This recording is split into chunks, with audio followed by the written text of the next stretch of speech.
তারা জোর জবরদস্তি করে আমাদের দোকান থেকে বাইক করে দিয়ে তালা লাগাই দেবো এবং লাগাই দিয়ে আমাদের মারধর করছে, ক্যাশ এনে নিয়ে গেছে, আমার ছেলেরে মারধর করছে, বয় বেয়ারগো মারধর করছে। আমাদের বাইর করে দিলে উনি ক্ষমতা আছে, মানে আগে বিএনপি মানে করতো, বিএনপি পার্টির লোকজন নিয়ে ঘোরাফেরা করে, হ্যাঁ, তারপর এইরকম পাওয়ার দেখায়। এরা বিভিন্ন জায়গার পোলা পান। এর আগে পরিচয় দিয়েছিল, প্রথম বলছিল আমি সমন্বয়ের লোক ঢাকা কলেজের, পরে বললাম তোমার অ্যাড্রেস দাও, পরে আর ঢাকা কলেজের লেখাপড়ি করে, কিন্তু সে ওইখানকার কিছু না।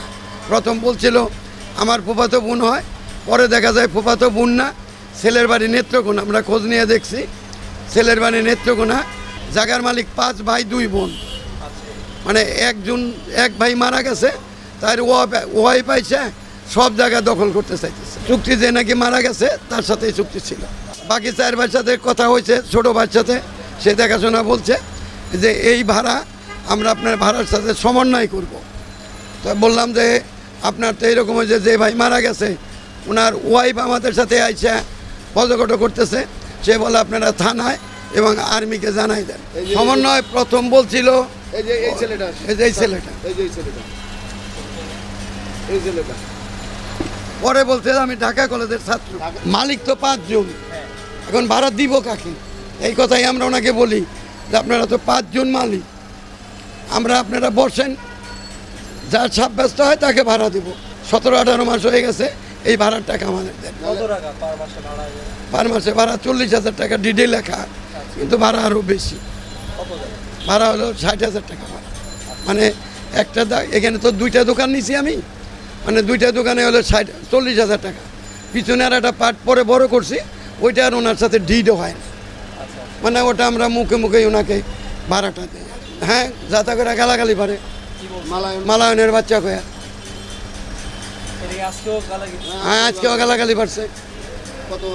কত বড় সাহস! মালায়নের বাচ্চা হইয়া এখনো পয়সা রয়েছে, পুরাই মেরে ফেলাই দেবো, একবারে ঘাট ধরে বাই করে দেবো মালায়নের বাচ্চা।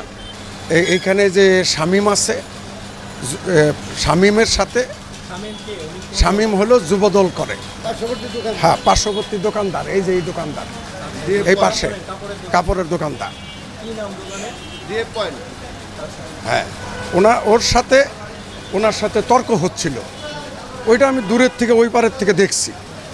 এর সাথে যেহেতু সম্পর্ক আছে, আর এলাকায় একটা সিনক্রেট হোক বা কেউ ক্ষতিগ্রস্ত হোক, এটা আমাদের কাম্য না। আমার একটা মানবতা কাজ করলো। ভিতরে চলে আসার পরে ওরা 4-5 জন আমার উপরে, মানে আমারে দেখে লইব, এই করব সেই করব, এরকম একটা অবস্থা। আমি কেন আসছি, হ্যাঁ, বেরিয়ে যান, এই ধরনের বিহেভ করছে। ও আমার বয়সে অনেক ছোট, আর আমি যেহেতু রমনা থানা বিএনপির সেক্রেটারি, সাবেক সেক্রেটারি, বর্তমানেও আছি, কাজ চালিয়ে যেতেছি আমরা, ভারপ্রাপ্ত।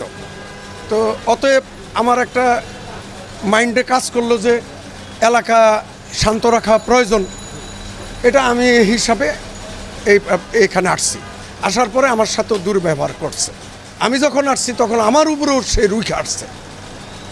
তখন বললাম যে দেখো, আমি বিএনপি সাধারণ সম্পাদক সাবেক, তুমিও কিন্তু সাবেক সভাপতি যুবদল, তুমি কিন্তু মানে আমার চেয়ে উপরে না, তোমার ভারসাম্যতা রক্ষা করে চলো। ও আমার উপরে বারবার চেতে উঠতেছে নাকি, আমার হাতে ধরতে আসে। তখন আমি বলছি দেখো, তোমার এই অসভ্যতা এটা ঠিক না, উচিত না।